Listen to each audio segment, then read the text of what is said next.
Hello, everybody. Welcome to the You're Too Valuable podcast. This is Gregory here. I'm one of your You're Too Valuable podcast hosts.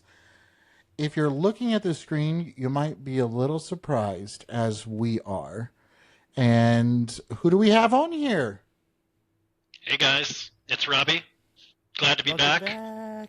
Rob! I don't know if I'm happy that you're back or not. I think it's okay that you're I'm back. so happy. Oh, But, dear God. I already feel just a sense of relief. Finally not No. in the room with HR by myself because you know how that goes. It's never a great Okay, situation. Oh, So, just love it. all right, we're already off track. So, and then who else is talking there? Who are you? Hey, everybody. It's Jesse. Really glad to be here today. It's been a good week so far. Had a great weekend. Excited to bring you guys a new episode and hope you turned into yesterday's that got posted. It's good to see everybody here, buddy. Yay! Anyways, okay, so Rob, welcome back. Catch us up. What's been going on? How you doing? What brings you back to the podcast? Or are we going to get to see you a lot more now?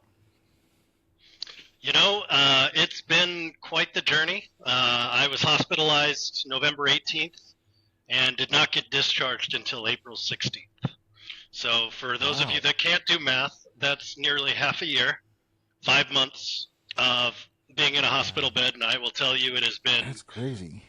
quite the recovery process. Lots of complications, near-death experiences, but you guys know I'm a tough son of a bitch, so I'm back. Yeah.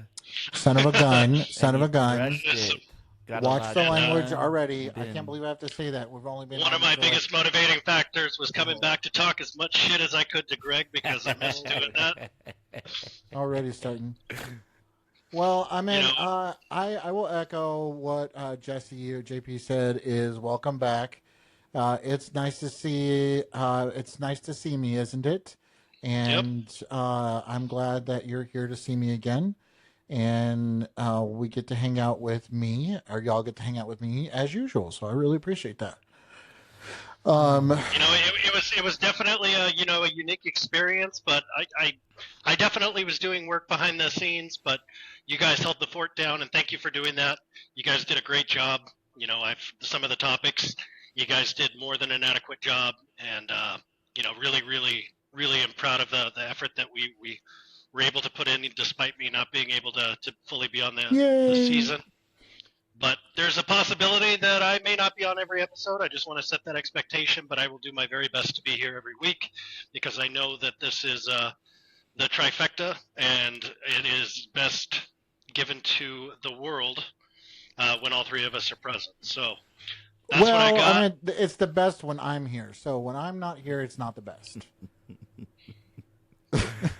Oh, Greg, God. It's Greg, been we need to really work on rough, your yeah. internet connection from the White Castle. You know what I'm saying? They Oh, don't yeah. have high speed up there, or what? No, yo, we've got great speed up here. It's just they tend to throttle us quite a bit because they know we're too good. Yeah, got it. Oh, is that it? Okay. Oh, yeah. So, Robbie, you know what? I'm going to let you. I kind of been running the show like normal because, that's what we do. We know how to run things. It's not. But, Robbie, tell us what we're talking about today. Today we're going to be talking about work friends or just colleagues. The people that you spend your work week with. Are they friends? Are they foes? Are they acquaintances? Who the fuck knows? Oh, yeah. Why already? I definitely have a really good story about this. It's a sad story, but it's something that I had to learn and learn about because it definitely, and it gives you that illusion of, are people really your friend? Are they not your friend? And then, Does that something to do with how HR usually tries to befriend everyone that they think they work for or work under or work above? Or no. whatever? Hi! How are you? It's Can't not about let's talk about befriending. that. It's about being. I can hear HR from around the corner. No, it is about enjoying the time that we get to spend with each other because we spend, 40 hours plus a week with one another. And so we need to make it happy. And if you make I'm not friendships sitting. along the way, that's great. There ain't no way I'm spending all my 40 hours a week with fucking HR. That's for sure. No Okay, thank what y'all got the language today? Okay, but yeah, I mean, it's like the way that I guess it calculates out is like you almost spend more time with your people at work than you do with your people at home. For And sure. the more hours that you spend at home, you're mostly sleeping. So you really don't have waking hours as much with your people at home as you do with your people at work. And so making friendships is definitely something that is inevitable. And then whether or not those Or are actually, potentially an illusion. or it's possible that they are not, that they are an illusion. Greg, we're And here so because you and I became friends 20 years ago. this is Adam. actually quite true. I can't believe that. That is true. Gosh, has it really been 20 years? Yeah. And we're That's a long time. coworkers as friends. Yes. And so the biggest thing is that an illusion? Is it real or not? So if you can't see, I'm doing air quotes here, and it's because your work friends are they really your friends? And that doesn't mean that they aren't your friends, but most of them tend to kind of just disappear once you're gone. And it's like, bye. And it's like, well, what the hell happened? I thought we were friends. We knew about our families. We knew about what was going on in our lives. It's just like, seriously? I mean, have y'all had that kind of interaction with somebody? What I'll say is early on in my working days, I developed a lot of good friendships. You're one of them, Greg. Despite some of the bullshit you put out, I still love you. Whatever, it's not. It's great stuff. Needless to say, Content. I developed some good relationships over the years that lasted. But I'll tell you, I feel like either it's me aging or the workplace dynamic changed over as I became higher up in the company and it became more surface level. Yeah. And, it just wasn't, I felt as though I could not reveal my true self in those scenarios as a result of somebody being offended. I was in a place of leadership. I have a brash personality. Sometimes I come across as arrogant to people. Once people get to know me, they learn that I'm really not. It's just who I am. It's what my character is. Is it Depends really? on who you ask. But with that being said, I can understand that I had to take a step back and think about who am I going to add on my social media? Who am I going to, go for drinks with outside of work? Who am I going to talk about getting so drunk that, at a party one night?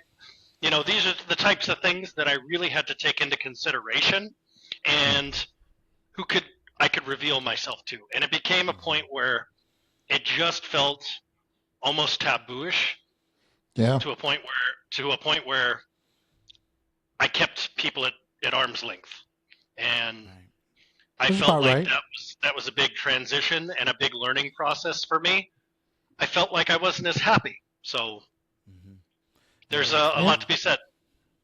It's really hard, especially when you're in that leadership position, especially if you have hired someone who didn't have a good work culture, and all of a sudden they're a part of a really amazing team, and they feel at home. They feel that they've finally been brought out of isolation that they maybe have in, and if they don't already have anybody outside of the workplace that they spend time with, and their work friends become their work family, and a lot of people really attract to that. And for me, I've had to say no to certain situations of wanting to hang out after work because it's just there's sometimes things can get unhandled, and it can cause disruptions in the workplace, and it can really make a toxic workplace, especially if it's a certain group of the work friends that are going out consistently on a consistent basis, and then almost creating their own posse and alienating Their own clique. of other people that are in the company. And and that can be detrimental to the work environment because the gossip starts, the belittling starts outside of work, and that can become a very toxic environment.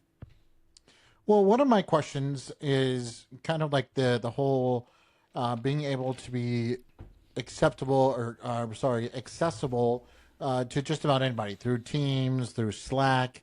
You know, you're basically inviting somebody into your house.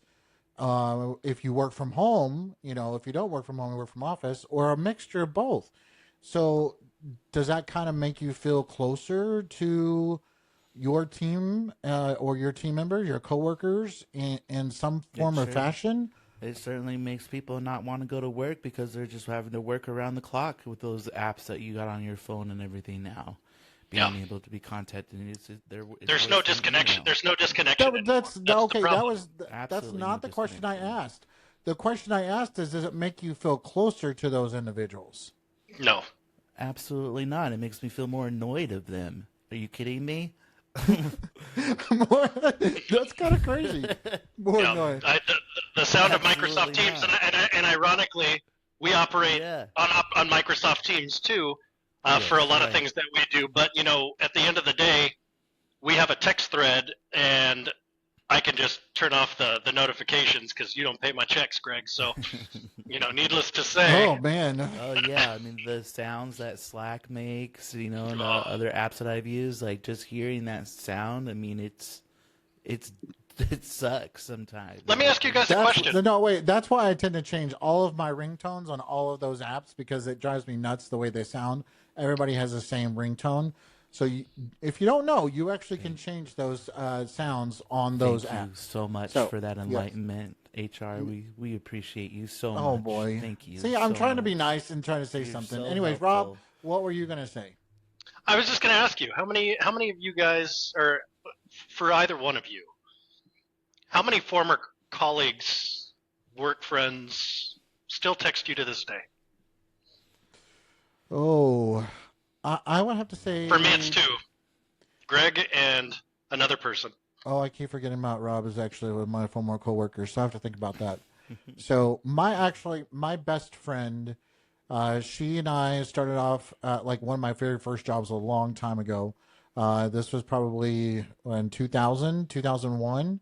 And so we actually met at work, and we have been the bestest of friends ever since. You know, we had a hiccup like every friendship, every relationship has, but apart from that, you know, we've been great. So that's one of them. Um, I was in their wedding. I spoke at their wedding, and I know their family now. It's, you know, part of their family.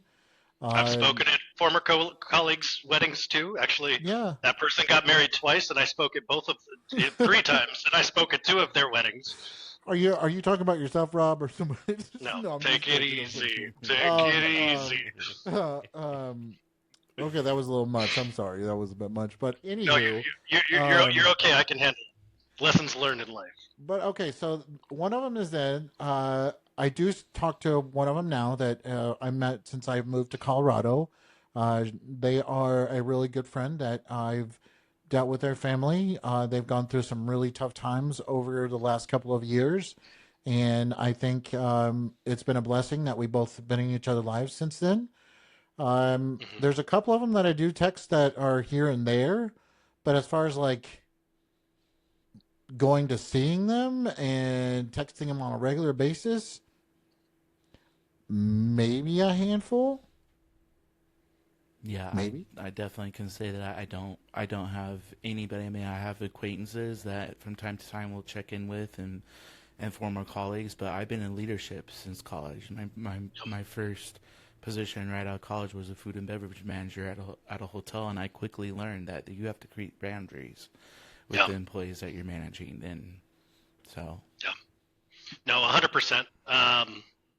You know, I reach out for business opportunities to former colleagues. I use LinkedIn pretty frequently.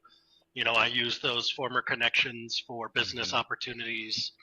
But at the end of the day, I mean, I feel like Greg, you and I have probably been the longest friendship, and we've had, you know, 5 years in between where we didn't talk, and then we Yeah. pick up and we pick up right where we left off, and Hmm. it's like nothing ever that time frame never transpired. Right. There's a lot of things that that I took away from this friendship, that really helped to set the foundation for other friendships that I developed in the future. But I'll tell you, a lot of those work friendships have dissipated over the years. People change. Yeah. People move in different directions. People have families. All that stuff. When you're in I your know. early I 20s, know. and go I ahead. know I I'm set the sorry. bar really high up there for all those other people. So it's, I feel bad that they have such a high bar to go towards, and so it's an honor that you say that. I really appreciate that, Rob. I don't know what I was thinking that it wasn't great for you to be back, because this has been great. You tell everybody how perfect I am, and that's great. Oh, here So we go. It's getting thick in here. When did you say But- Lauren was gonna be back on? no, I'm gonna no, say- no, I'm- Lord, no, Lauren. Oh yeah. But so, we spend those 8 hours at work, and 8, 10, 12 hours at work.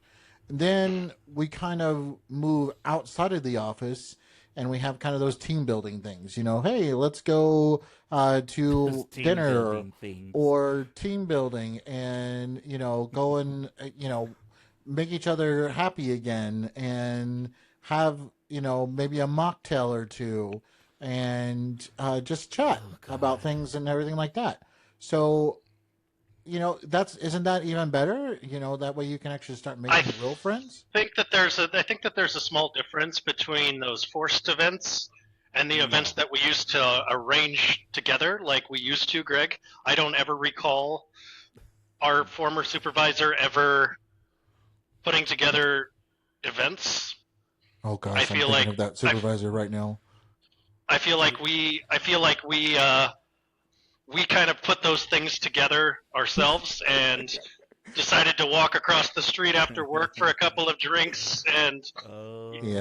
Yeah. so I think that there's a difference, and yeah. I think that there needs to be a real fine line to determine which events you want to be at and which events you feel like you have to be a part of. Yeah, I was gonna say you're really trying hard, Greg, to set up these things outside of work to make them sound like those mocktails would be just very delicious, and it's really hard. But I have been a part of some really great team building. I've been on some really great company retreats and Yeah. See. annual- Actually, I annual- got annual Jesse to say conferences. something. Heck yeah. Not that you put together. It wasn't one of yours events. So, but I'm not a have party planner, that's got for to sure. go some really cool places to hang out. But there still is that that component that this is a work event still, and there is expectations on how to behave, and have seen many situations, especially working in the hospitality industry. We're partiers and we're drinkers, and it gets out of hand. And Well, some of us sometimes are after drinkers. those- Some of us are not. I don't drink. Well, I rarely drink. I'll put it to you that way. That's bullshit. Anyways, and sometimes, and sometimes you'll not see some familiar faces after those events because of termination slips. And Yeah. yeah. Oh, yeah. No, I've heard horror stories. What is your guys' current company? Well, Greg, what's your current company view on outings of this nature? Well, I mean, it happens, and I think it's great that it happens, because it allows us to team build and to get to know each other and chat about different things. And so I think It's funny great. because I have clients that tell me that they could lose their job if they hang out outside of work. So, you've got to wonder what those stories are. I have never used heard to that be- before. I have, and I've actually worked for companies that have. I used to be a real estate training sales trainer a long time ago, and I heard stories about the owner's son like getting naked and dancing in the fountain at the hotel because he was so drunk. And yeah, so there's been rules Yeah, and then implemented. those rules come in place. So those are real strict guidelines Yeah. But I mean, I'll tell you. It makes good camaraderie with each other whenever. I mean, not the naked part of it, or seeing your boss's naked sibling or Yeah. child running around. But doesn't it benefit all of us Y- when we Oh yeah, like come? the time that when we were at a convention, and it was in Vegas, one of the worst places that you could have a business convention. And Yeah, there's a lot of them yeah, there. watching on my roommate because we had to bunk up with with each other because it was such a cheap company we were working for, and watching on him having sex with someone that wasn't his wife. That was a great experience. And so Yeah. yeah, What are Whoa. your guys' thoughts on work wives and work husbands? What are your thoughts on those? Oh, I horrible, love them. horrible. I'm generally both the work wife and the work husband. Yeah, you are. Oh my god. Okay, we're gonna scratch that. We're not Wow. using that. That's for sure. Oh, we're Okay. Yes, you are. 100% using that. No. I It love it. can I think get I it I can have get gotten in very trouble treacherous. with. I have gotten in trouble with some spouses by saying the work wife and work husband type of mentality. But I have used it. I still to this day do for some of my former coworkers that I still like to keep in touch with, and I think it's great. Why, if you're if you are stable, I don't know if stable is the right word to use. If you're um, Capable? in your relationship and you're grounded, what would it matter to use simple words? Yeah, I think we should ask the actual spouses what their thoughts are on the whole process first and foremost. So, It depends. you know what I'm saying? Greg's over here being a hussy, and I see. that is inappropriate HR behavior, sir. Needless Very to say, inappropriate. um, the companies. Would you say that companies look for the look for to build these like friendships? I know of some companies have in place like bring your work buddy. We'll hire you and your best work buddy from a competitor. That's like part of compensation packages for Yeah, a pay lot of you different that types of bonus. firms. Really? Well, yeah, referral Engineers, bonus, like finance. Jesse said. So yeah, Yeah, I've but seen also in sales compensation world. packages being a part, where that's a dynamic.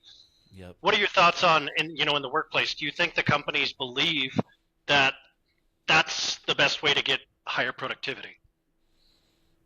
I don't know about higher productivity. I think it's great for networking and bringing in, some more Top external talent. leads, especially if you're in the sales environment. Yep, hot talent or just someone that may have a bigger network to expand their lead generating. And that's to me, just using them pretty badly. If that's the only reason you're going to hire them, um, No, it is but not. oh, You're high. was it? Okay, you said earlier referral bonuses. The referral bonus program is there so that way you can We're bring in talking about somebody more than that.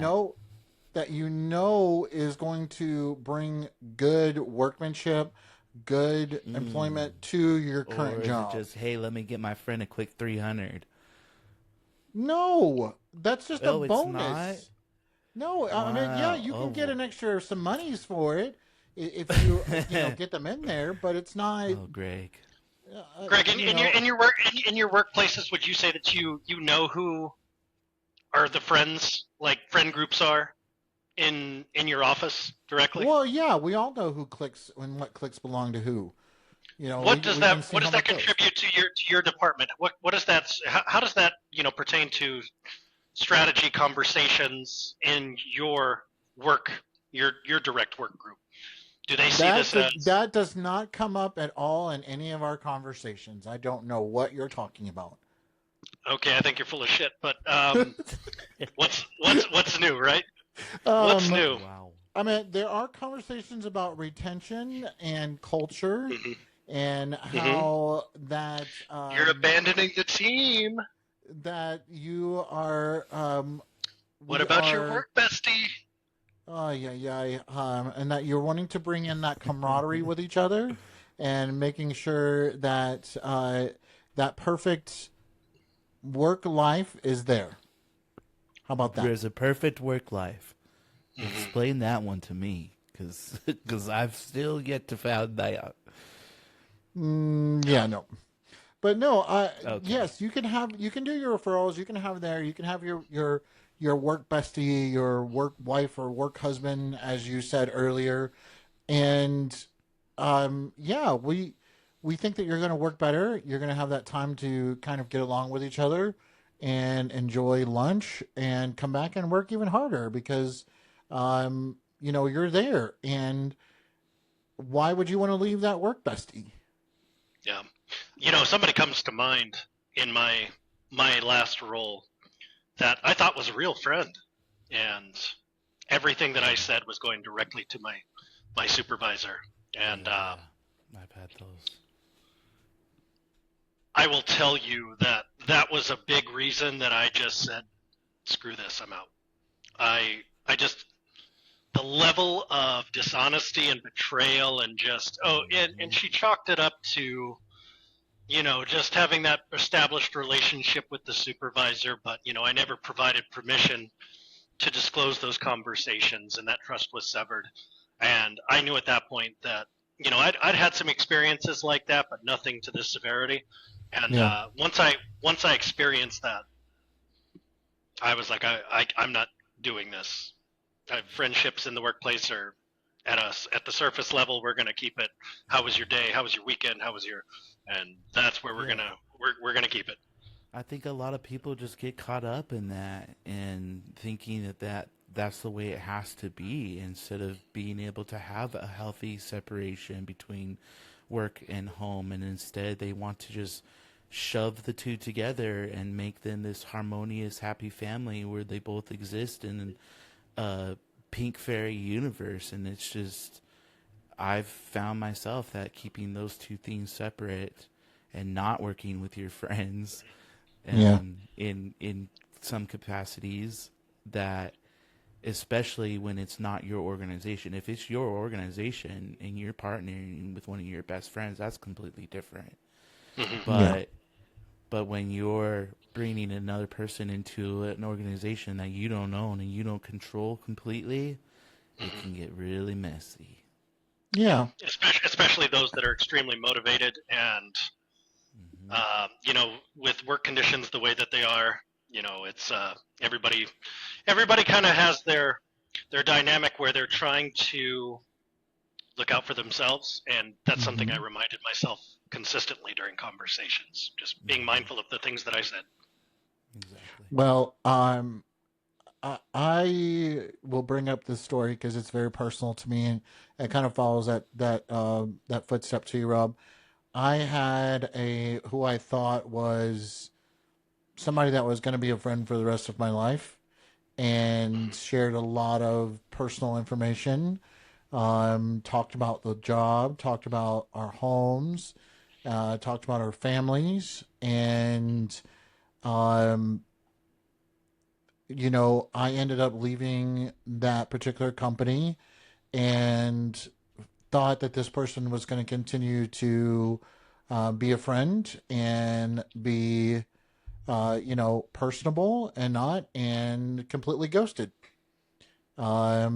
Had a, Merry Christmas one day, and then nothing ever Fuck Hashtag since. you, the next. hashtag go fuck yourself the next. Yeah, and it was I will tell you, it was one of the biggest culture shocks, a biggest slap in the face that Jesse has ever given me, even on a car ride home. Whatever.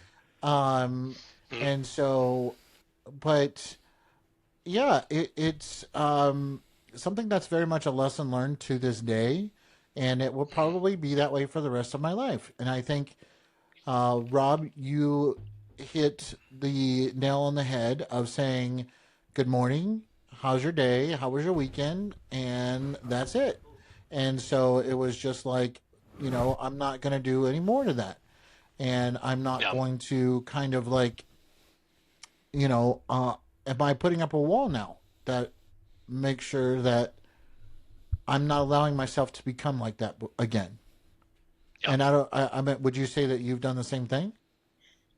It's hard to say. Obviously I don't work with other people now, but I will say that I would definitely change my approach. And I think as I've gotten older, it's not about the quantity of friends like it used to be when I was younger. It's more about the quality of friends. Exactly. So, I've got really, really strict benchmarks in place to determine what defines a friend and what defines somebody that I want in my circle.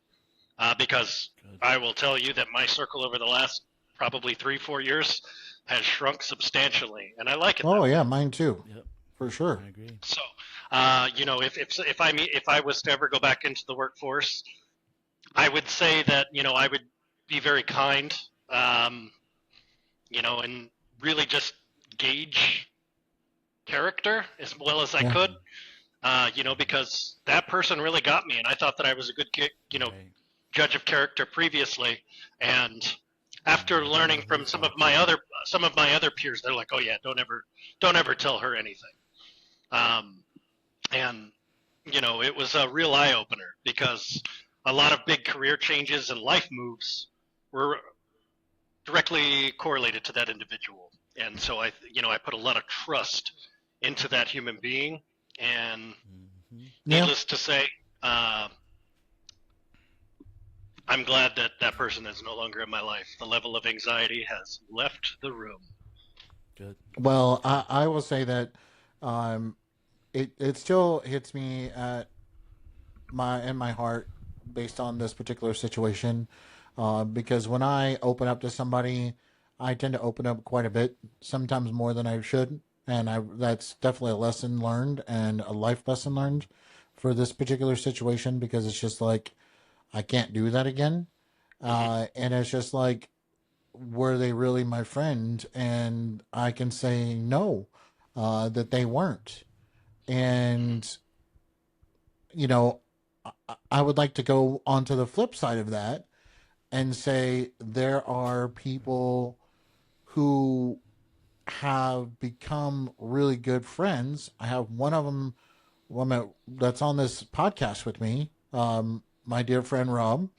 And I have another really good friend that I have been friends with for the last, several years. And this particular person, is definitely a blessed that they're in my life. And I think it's vice versa because we've helped each other through some really difficult things.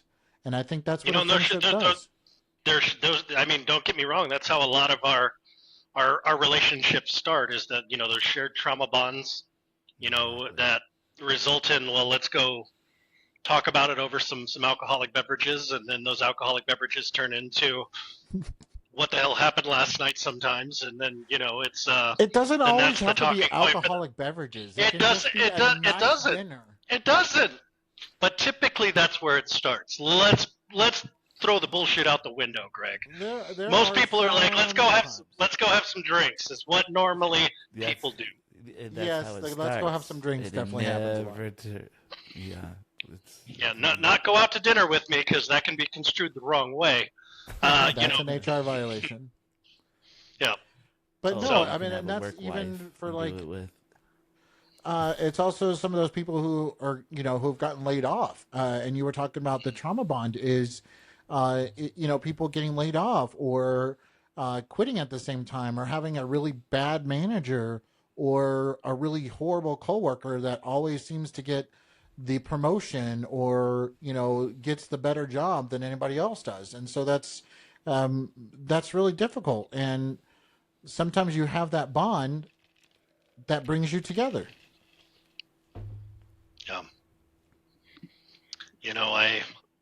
I just, something about that relationship just gives me PTSD about the idea of ever becoming friends with people that I work with. It's definitely like coming out of a toxic relationship. Sure. And, you try to go into the dating scene and you've got your walls up because that person really hurt you, but you're not supposed to project on the other person. But then you start to see little behavioral patterns, that really kind of bring that guard back up. And, I feel like, you start to learn from the mistakes that you make, and from trusting the wrong people, and it's something that I think I'm personally impacted by. I don't know about the two of you, but,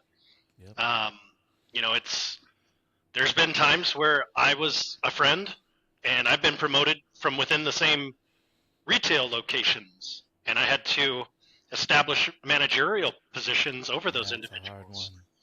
And then I started to become like district, leadership. And then I'm like, oh boy, this store gives me the heebie-jeebies because some of the nights out that I had with some of these individuals. You sure? You know who the actual person is behind that smile. Yeah, exactly. Not always the best. Yeah. But exactly.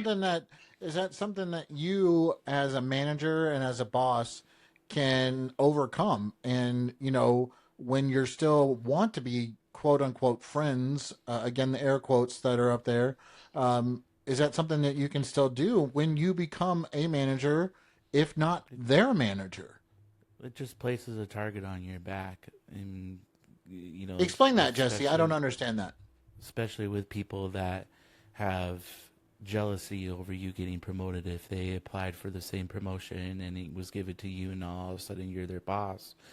And now it's a target on your back because people get afraid of seeing someone be successful, and especially if they didn't get that position, same position they applied for. And so now they become a person that's scrutinizing you. Well, now they're my boss. They better do this right. They better do that right. They better adhere 100% to company policies. And all of a sudden they have this moral compass up their ass that they think is just their guiding light. And it just, it can be tough. It can be really tough. For sure. And, there's that gossip element that some people use as currency.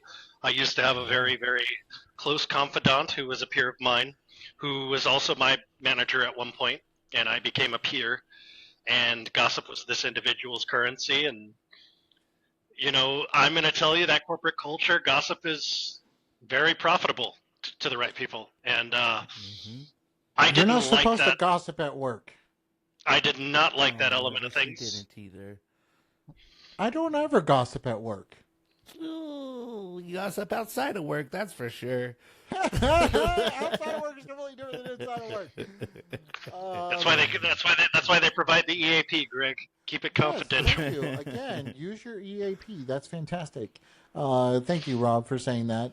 But no, I would agree, and I can understand where you could come from saying that, gossip is currency, because if you can bring that to somebody and they're like, ooh, okay, well then how can I use that either against that person, or how can I use it against the person who told me, or how can I blackmail blah, blah, blah, and use this for blah, and it's like too much. And then if you get to that point where they were your friend or supposed friend, again, the air quotes, and they become a peer again in the management group like you had, Rob, then it's just like, can you really trust that person again? Promotions change people, and I can speak to that from experience. Oh, yeah, absolutely. I would agree with that, too. I had to really take into consideration the words that I was using. I had to be more mindful of what I was saying, how I was saying it, the tonality in which I was saying it. I mean, just a variety of, just every element of it was critically important for me to pay close attention to, because people now looked up to me in a leadership position, despite 6 months ago looking at me as a peer. And those are things that really can sometimes, there was a real concerted, just an idea that I would be promoted to director locally in the market that I grew up. And I believe I was runner up for that, but the person that I was referring to earlier became that director. And company changes, and I'm going to tell you, like, a lot of the leadership groups that I grew up with inside of the company that I worked for no longer exist at that company, 15, 20-year careers. So these things, Yeah, it certainly does. And, there's been a lot of changes in that organization, and, it's not really my problem anymore. People, Right. and I don't really keep in touch Uh, with that many people from work anymore either. So, yeah. Yeah. Well, that begs to I differ can feel that on. release. Yeah, I can feel that when begs. you're no longer part of a toxic organization, and it's just like, oh, I don't Oh want to deal yeah, with those people toxic. anymore. I started a business with a former colleague, so, from the previous company, and, we balance each other very well. We trauma bonded briefly, but we don't really talk about that dynamic anymore because Yeah. we're relieved It's not to worth the wipe time. ourselves clean of that. So, Yeah. It's better things for that time to be done. Well, and then it begs to differ of who actually profits from all of that. Does the company? Does that person at that time? Does the leadership? leadership loves drama. They love drama. People in the higher ups, they love it. Love it, love it, love it, love it, love it. Without question. It is their entertainment value. Yeah, because they're no longer having to be the hands-on, line level workers anymore. They get to sit in their pretty offices next to the White Castle, or It's definitely the entertainment value and the office politics, kind of the breeding ground of those office politics. Yeah. They love to see the dog eat dog mentality, people doing anything they can to throw somebody under the bus. Oh man, just the thought of that gives me it's making me get like sweaty just thinking about it. So who's gonna end up connecting outside of work? Who's gonna end up in the Who bed with doesn't? someone outside of work? I mean, Oh my it's gosh. Well, okay, so then how would you kind of like protect yourself and kind of step back and what would your advice be so that way you don't become like the loner of the office or the goody become the two-shoes? office, do your job Do and it. go home. Do your Right? job and Do go it. home. Be the office loner. It's okay. But It's wouldn't that okay. be boring for the No, most part? No, I mean, you're we as Your you're job is supposed to be safe. there to do Your your work. friends. If you're there, you took the job, and you love doing the work that you do. Fuck everything Yeah. else. Are you serious? Yeah, your coworkers are not your friends, especially in this day and age. It's just too high of a risk. Keep it surface level until that established relationship really blossoms, and for sure, which I don't know that you ever will if you've got that full guard up from a previous backstabbing experience. But quite Right. honestly, Right. it's hard to say. It's Yeah. hard to say. But we as humans are cohabitable. We want to interact with each other. And as we were saying Sure. earlier in this conversation or in this podcast, we actually love interacting with people. We want to interact with each other, and we're there for the most amount of time with these people. So if you become the office loner and the standout or whatever, are you putting a target on your back then? Who cares? Usually, you're avoiding a lot of drama, and usually the office owners are the ones that are getting promoted and less likely to be sitting in the HR office. Hey guys, how are you? And then leave it alone. I mean, that's basically what I would do in today's day and age if I was back in the workforce. Right. I don't trust people. People feel like their job is in jeopardy if they do something, and they'll do anything to make themselves look good. Right. But that It's is not so worth it. Trust me, fake. Greg. I can't Trust stand me, that. Greg. I hate it. understand where you're coming from. Trust me. I'm a huge proponent on the work environment and doing team building activities and making sure that your coworkers know each other and that they trust each other. That's completely different than office politics and making sure that those are driving the bus. So if you're focusing actually on company culture and team building and brainstorming together and sitting in a room and actually treating people with love and respect because of the time and the effort that they put into their job, that's completely that's going to breed a whole different work environment and culture than wanting to get people together just so that they can have a time together and act like everything is great and everything is not on fire within the company. It's a cover up a lot of times. Then how do you kind of tell the difference between something, as Rob says, is kind of surface level? Hey, how you doing? How was your weekend? Here's what you do. Here's my Right. Or actually knowing that this person cares You about can still you. be genuine, surface level. Keep You the can still be a conversation genuine person.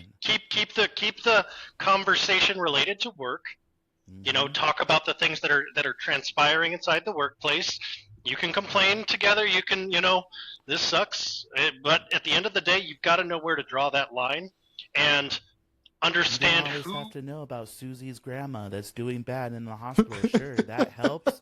But sometimes Susie doesn't want you to know about her personal life and what's going on because it could be really something serious and awful and crazy. That's true. That's hard for that person to talk to. So HR needs to stop prodding sometimes for that information. Yeah. Wow, somebody hit a there's little been- sore spot there. There's been, employees that I've had that were victims of domestic violence, and I gave them the opportunity to talk to me, and they didn't want to talk about it, and I left it there. Because quite honestly, if I can't make that decision for you, I'll give them the resources, I'll give them the support that I'm here if you need anything. But unless they're willing to take that offer, and ultimately I did my very best to be very genuine in those situations, and it's happened more than once. More than once. Are you saying that if you know something about each other outside of work, that's kind of one of the true tells of something different? If you're saying yes, I'm going to disagree with that because that's exactly what happened with the person that I was talking about. I knew a lot about what was going on in their house and at home. Oh, so did I. And so yeah, that was still kind of like a slap in the face. What the hell? I knew your family. I knew what they did. I knew what was going on. I knew kind of some of the struggles you were going through. And then nothing. So how, I mean, that's like, I don't know how you can kind of tell a difference without putting up a wall. To them, what was that, a JP? Because to them it was a work relationship transaction. After that, it was done. Or some people use that as ammunition to further enhance their careers, and those are the fucking people you got to watch out for. And I kind of, after looking back at it and figuring out what was happening, I kind of see that might have been the case. And being from HR, we know all about confidentiality. Am I perfect about not doing this? No, because I'm not. I try to keep things confidential to people confidential at work. Jesse kind of ratted me out and said I gossip about people outside of work. I got to get it out somehow or another. You literally just said I try to. I hope you do. Yes, I do. That's part of my job. That's what it's there for. And then whenever you can't get that from somebody else, it kind of hurts. And that's also part of this situation that happened. So let me ask you this, Greg. Would you in HR offer to go out for drinks or offer to go out to dinner with people in your organization? No. Why? As an HR, well, there's a couple of reasons. One, nobody wants HR. I mean, it's absolutely hilarious that what happens whenever I go to like these team building things or something like that, and everybody's like, people start my gosh, HR is here. You gotta shut it up. Be on your best, P's and Q's because you don't want to get in trouble with HR. And so stigma our corporations created. Yeah, and that's sad because we're humans too. We want to have that social interaction as well. And I'm not there to get somebody in trouble every single second of the day. And your literal job is to protect the company. So no. That is that's gonna piss me off. It is not 100% to protect the job. Is it part of my job? Yes, but it also is part of my job to protect the employee and the employer. I'm there for both. I don't know if your handbook says that, but Ugh. But no, to answer your question, no, I'm not. Would I do it for lunch? Yeah, absolutely. Let's go out and have a nice lunch together as a team. Let's chat. Be a little bit more personable, and Right. maybe bring up some things outside of life. I've had conversations talking about my life with coworkers, and it just it's being that person, and understanding who they are, and trying to get in that same interaction with them. What do you think?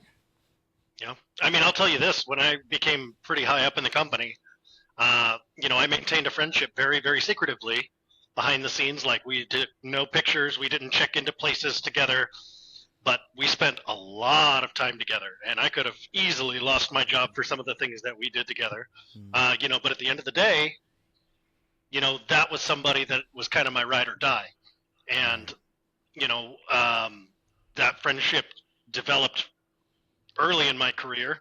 That person hated me, from in the beginning. And, after they got to learn who I was and what I was about and helping them become better, that friendship started to develop. We started to go out for drinks, started to, personal team building with no leaders there. And then Personal team building. Yeah, where it wasn't the company on the company's dime. It was just us going out together. Love it. Wanting to do it. So, Jesse, how would you characterize, being nice with somebody at work compared to them actually being a friend? And can that line blur quite a bit?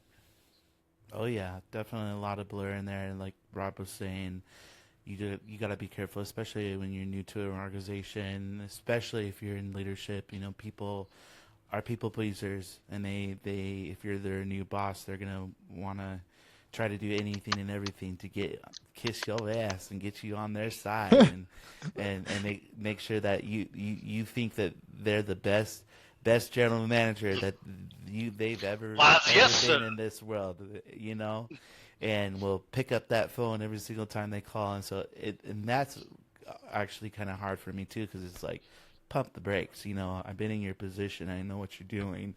Chill out. Let's just actually have. This room sure smells like bullshit. Yeah. Yeah, let this happen naturally, and cultivate a relationship together. That's where you can really tell if it's fake or not, because I mean I can see fake coming from a mile away. Someone dressed like RuPaul, yeah, that's not. I don't think so. No, yeah. And so you have to be very careful about who you're going to quote unquote befriend, and who you're going to have private conversations with, especially if it's regarding leadership above you. And it's okay. Go ahead. Sorry, I didn't mean to interrupt you. I've been into some very precarious situations where then it puts me in a spot where it's like, wow, this person is really talking shit to about our boss that I really like. And now what do I do with that? Yeah. What do you do with that information? It's incredibly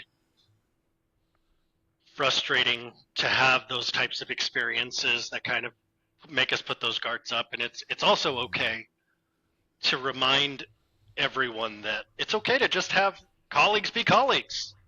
You can keep that dynamic.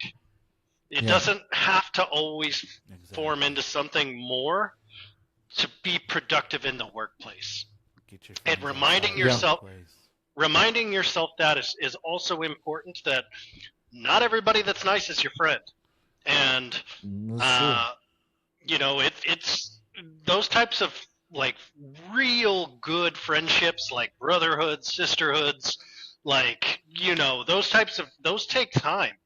And even after some time, you might think that person's in your corner and they've been playing the fiddle all behind the scenes the whole time. Mm-hmm. So you have to be mindful. It's so depressing is the best way that I can put it. It's depressing. And it was one of the big reasons I wanted to leave. Right. Yeah. So and that's the more time that you're having to spend at work. Mm-hmm. Yeah. And Rob, and I kind of want to ask you a little bit of a personal experience here, but based on this whole situation that happened with you over the last 6 months, you know, if you're taking a step away and, you know, finding out who those true friends are, you know, what did that show you? What did that, Can you ask? you know? Can you rephrase that question? Yeah, I just want to know, you know, how many people did actually reach out to you during this time that you were away and sick and ill, and were any of them really true coworkers that have become true friends? Apart from me, of course. I'm always there. You guys were constantly checking on me. So I very much, we've got a deep rooted friendship here. As much shit as we talk to each other, I think people get that we're friends. Yeah. I'll tell you this. This experience opened my eyes. Is the best way that I can put it. Yeah. I experienced some unique changes in friendship dynamics, and Mm. I'm an observer. So I'm a very big observer. My job for 8 years of my career was to observe human behavior and find out what patterns people followed. And in times like this, there were people that showed up that I was completely astounded. They were there every single week, including That's good. clients. Yeah. And then people that you consider to be some of your best friends, radio silence unless you reach out to them. Yeah. Now, here's the thing. You also have to remember that some people have really bad experiences with hospitals. Right. So that's a dynamic that I have to remember, but I feel like I would overcome that obstacle if somebody meant enough to me. Now that I've spent over the last 24 months, I've spent over 200 days in a hospital bed. Hospitals don't give me the heebie-jeebies anymore. They're actually pretty sanitary facilities. Yeah, they are. So, it's you get some weirdos. You make friends in the hospital. You make Some weirdos.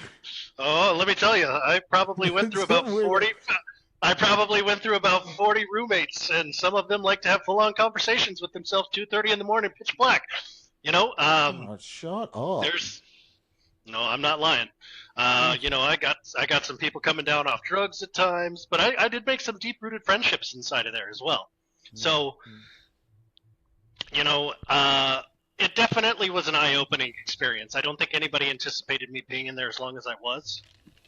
I know I And didn't. most I people remember, that, go ahead. I remember you were saying, "Oh, I'm going to be in here for Christmas or for Thanksgiving and then Christmas." And then all of a sudden, here we are in April, and you were still there. And I was like, "What the heck?" Definitely Yeah. did not expect you to be in there that long. I'm glad you're Yeah. back out, because that way you can be here and, get to be on the podcast again because you I'm bring going to tell you, I'm very messed up still to this day. I'm powering through. This has, been one of the biggest challenges of my life.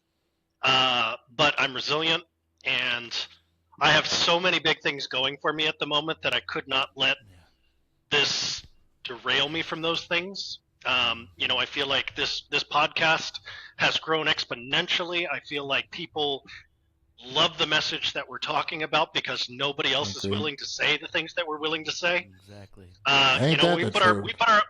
we put our own asses on the line, and Right. that's something that people find very courageous, and that we can be their voice. And Yep. I think it's a big reason that we have trouble bringing guests on, because people know that if the wrong person listens to this and they talk about the wrong topic, it can be almost potentially career ending. Career ending, Uh, yeah, for sure. So I love what we do. This is one of the major projects that I love working on. I've got other businesses that I work on, and I worked incessantly while I was in the hospital. I used that time He to did, y'all. really He did it for us too. improve my skill sets. I used it to improve my businesses, despite the alarms and 2 hours of sleep sometimes, and all of it. And Getting I'm emails glad, at 2 o'clock in I'm the glad to be morning, here. like, what the heck is he still doing up at 2 o'clock in the morning? You're in the hospital. That You should be was sleeping. Some of the greatest times that we got to work together ourselves on stuff that me and Rob were working on late at night too. So it was very Which is productive nuts. time. So You know, Jesse, it's I want to pick your brain real quick before we kind of wrap it up. Do you have any type of life experience that you can bring to the table and kind of your pointer or I think your I think takeaway? my biggest suggestions for this topic is just be careful who you're aligning yourself with in the workplace. You've especially when you're new. You're gonna have people that are gonna be flocking to you to get to know you, to ask you questions about your personal life outside of work because they want to know who you are as a person. That's one thing that people I think have kind of ruined in the workplace is instead of just letting someone innately come in and be themselves, they want to put labels on force it, you. force it. They want to know exactly what they want to find you on Facebook and then go down the rabbit trail and then think that they know everything about your life and Mhm. through social media and be more connected to the outside world, especially in a new role. You're going to need that disconnection. You're going to be very overwhelmed in a new position and a lot of times in a position that you've been in for 15, 20 years as well. If you don't have that outside connection through hobbies, different organizations that you're a part of, use those outlets to build those friendships if that's something that you need in your life. Yeah, Be very Yep. careful with doing them inside the organization of work. yeah. Yeah, Agree. one of my takeaways from this, and just kind of a final take, I'm going to give it in two ways. One for HR, one for personal. Personal is be a person. You are who you are. That's who your personality is going to be. That's who you grew up as, where your core values are. And then the professional part of me, the HR side, is be cautious. Don't add everyone you need to your Facebook if you still use Facebook, your Snapchat. You just don't Yeah, need be that. careful. That's not necessary. Yeah, One of the things that I can tell you is I've got two phone numbers. I've got a work phone number and I have a personal phone number. About 99% of the people that I work with will never have my personal phone number. I have a work Okay. phone number for that very reason, Yep. and that's something that I separate my work and my life. And people are like, "Well, why don't you give out your real phone number?" And I'm like, "Because that's sacred to me. That's important. There's my family, my really close friends only have my personal number, and yeah. so that's something to keep sacred to yourself. And there's also things that are sacred to yourself that are too personal that you should not be sharing with everyone around." And so Absolutely. just be cautious in some sense. But be genuine. Yes, be genuine. Thank you. Hmm. I'd agree with that. But be genuine. It's been a real pleasure coming back on, and Just so glad you came back it's today. I know I've been trying to push this week out, and like I don't know if I can do it. I don't know if I can do it. Right. I really powered through today. It's because I love these conversations and I love being a part of Yes. them. And I want you guys to know that I value this dynamic, this tripod we have here, and it's good to be back. And I will do my very best to continue to be on these episodes. Uh, for I everybody can't out wait. there, I'm happy that you're here, Rob. Whether or not you give me such crap, it's still a good thing. I've been giving you Uh, crap for 20 years, Greg. That's what's I know you defined our have. friendship. It's kind of sad because I kind of go back to, when we first became coworkers and us sitting in that building on those hard, stupid stools and, and just standing there and all the crap you used to give me then, it still has never changed. And, Are we you talking? Are we know, talking about the Stampede dance oh, hall? oh my gosh, I remember Stampede. I love that. That was a great night. So, yeah, Those were good. Those were some real good times. Don't get me wrong. yes. I blast. I really So, Um, yeah, enjoyed thank this with you. you Thank guys. you. It's really good to have you back, Robbie. And as much shit as we do give you, Greg, you are are an amazing HR professional. You I you try. do a lot. You try to do a balance, lot and to that make Yeah, can't sure be and said for a lot of HR people. that you're doing the right yeah. thing, and you've made sure to go and get, your master's in HR, and to make sure that you're as much brushed up on the topic as possible, because that's how passionate you are about it. And I know your character, Yeah. Greg. I know that you use these conversations to better yourself as an HR person too, despite you never Right. admitting that. I know you do. So I plead the fifth, but I enjoy these for sure. It's been great. With that, we're going to just talk about next episode. I'm not going to answer any more of those questions, but thank you guys for that. I would agree with Episode that too. 6. Um, I want to tell people, make sure that you email us and talk to us about what's going on in your life, especially this particular story. It's been really, really good, this podcast. That email is stories@your2val.com. That's stories at you are the number two and then val.com. And let us hear. I want to hear what's going on. I know these two definitely want to hear. Who wants to talk about what's coming up on our next episode? I do. Episode 6, when to call it quits. You've been thinking about leaving for months, maybe years, but something keeps you there. Next week, all of us are going to dig into the moment you knew it was time. This is really a personal one for me because I feel like I dragged that damn weight for 8 of my 12 years in the company. But what keeps people stuck? What other side action? What the other side actually looks like? Some people want to make that leap into business ownership. Some people want to completely change their career. I'll tell you, as a career development coach, people are burnt the fuck out, and this is going to be a really good topic to talk about. Oh, it's going to be rough. Well, I know it's been good to see me and good to hear me, Rob. So I'm glad to have you Thanks back for on. joining us, everybody. And we really appreciate everyone listening in. And go to your2val.com, check us out, see what we're all about. Subscribe, comment, let us know how you're doing. I really appreciate you listening from the bottom of my heart. Thank you all for being out there. And I'm looking forward to it. And wrap. Have a great week, everybody.